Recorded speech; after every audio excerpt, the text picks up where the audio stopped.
رشتہ بہن بھائیوں کے رشتوں کو جوڑتے ہیں, توڑتے نہیں ہیں. اور گرل فرینڈ کا جو رشتہ ہے نا, یاد رکھو, اس کے جوڑنے کا کوئی ثواب اسلام میں نہیں ہے. غیر مسلموں میں گرل فرینڈ کا کلچر ان کے کلچر کا حصہ بن چکا ہے.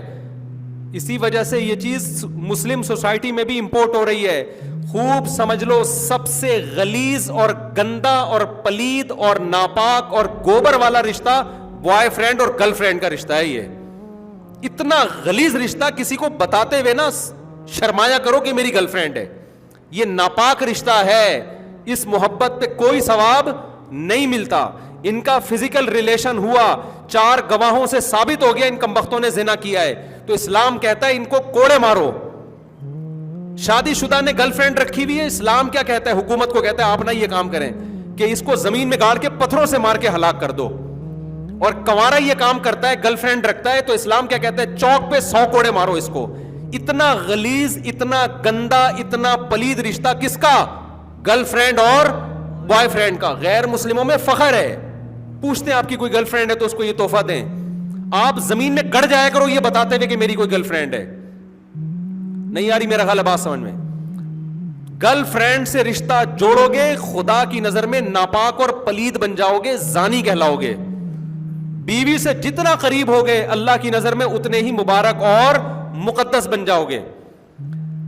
سمجھتے ہو, بیوی سے محبت پہ ثواب ہے. بیوی کے سامنے جھوٹی تعریف کرنے پر بھی, حدیث میں آتا ہے جھوٹ بولنا کہیں بھی جائز نہیں ہے, لیکن بیوی کو خوش کرنے کے لیے, اس کی جھوٹی تعریف کے لیے جھوٹ بولنے پر بھی ثواب کر دیا. اللہ تعالیٰ نے قانون چینج کر دیا اپنا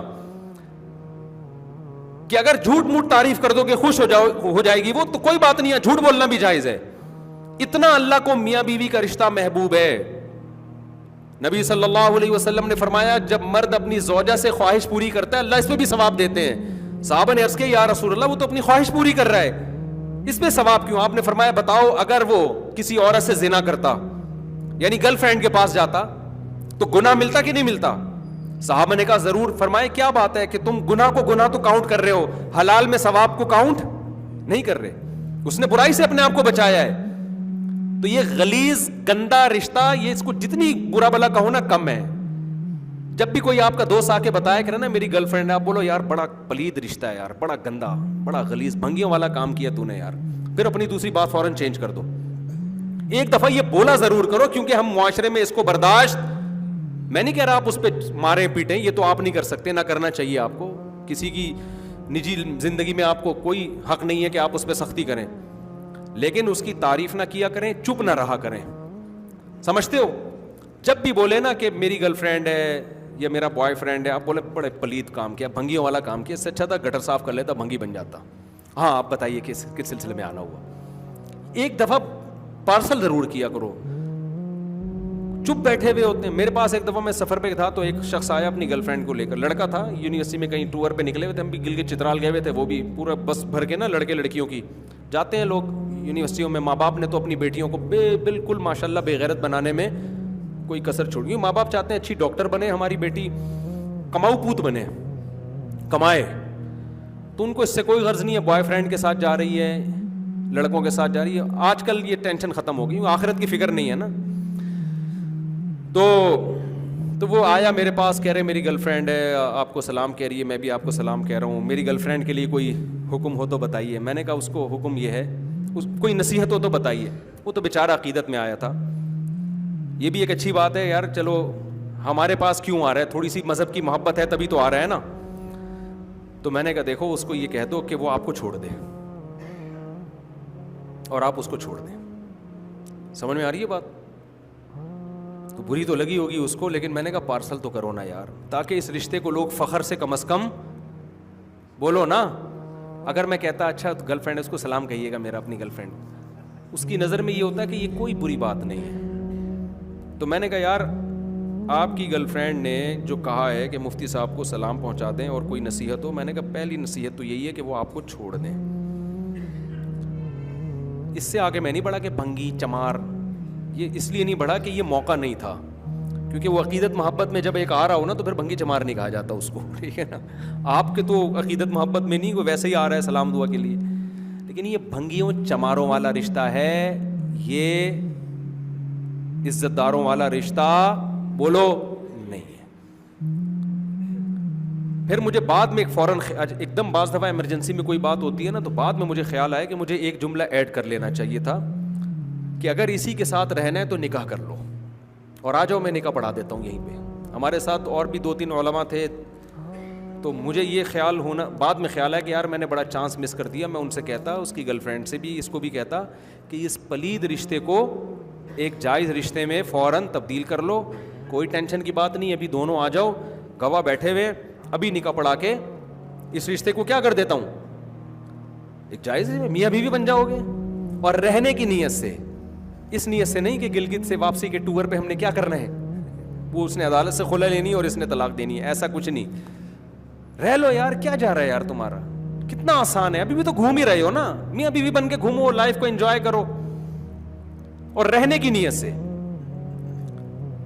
لیکن وہ جب بات آئے گی اوڑے ایکچولی رخصتی کیسے ہوگی, ایکچولی ابھی ایجوکیشن اور ٹوپی ڈرامے بکواسات شروع ہو جائیں گے, فوراً ایک لمبی کہانی شروع ہو جائے گی. اور میں ایسی لڑکیوں کو جو بوائے فرینڈ کے ساتھ گلگت کے ٹور پہ نکلی ہوئی ہے, یہ بھی مشورہ نہیں دیتا کہ اپنی اماں سے پوچھو. اصولی طور پر تو لڑکی کو چاہیے شادی سے پہلے اپنے ماں باپ سے پوچھے. میں کبھی ایسی شادی نہیں کراتا کہ لڑکی کو میں باپ سے پوچھے بغیر اس کا کہیں نکاح پڑھا دوں. لیکن جب تو گھر سے نکل گئی ہے, یہاں ابا کو بتا کے ابا نے اس سے نہیں روکا, اس کا مطلب ابا شادی سے روکنے کا تو اب ابا نے حق اپنا خود ہی ختم کر دیا ہے. جب تم ایک بوائے فرینڈ کے ساتھ راتیں ہوٹل میں گزار رہی ہو, یہ کام ابا سے پوچھ کے کیا اس نے, کیا ہو گیا؟ تو اب میں اس کے ابا سے پوچھ کے اس کا نکاح کراؤں گا؟ تو میں تو کراؤں گا اس کا نکاح کہ بھائی یہ یہاں تک آ گئی, ابا آپ سے پوچھے بغیر, آپ روکتے تو رک نہیں سکتی تھی, یا آپ نے روکا ہی نہیں, اس کا مطلب آپ نے اس کو زنا کی اتھارٹی دے دی ہے, تو پھر میں اس کا آپ سے پوچھے بغیر نکاح پڑھاؤں گا. سمجھ میں آ رہی بات؟ پھر ابا کل کہیں گے نا کہ آپ نے ہمارا نکاح کیوں پڑھا. میں دونوں گھوم رہے تھے, راتیں گزار رہے تھے اکٹھے, اس برائی سے روکنے کے لیے ہم نے کیا کیا ہے, ان کا نکاح پڑھا دیا. کہیں گے آپ کون ہوتے ہو میری بیٹی کا نکاح پڑھانے والے؟ تو میں اس سے کہوں گا آپ اس بچی کے باپ بعد میں ہو, اس بچی کا حق پہلے اللہ سے کیا ہے, بولو نا, اللہ کا رشتہ پہلے مقدس ہے. اللہ اس برائی کو پسند نہیں کرتا, تو اللہ نے مجھے یہ اتھارٹی دی ہے کہ آپ کی ولایت نکاح کے معاملے میں اس پہ ساقط ہو چکی ہے, آپ اس کے ولی شادی بیاہ کے معاملے میں رہے نہیں ہو.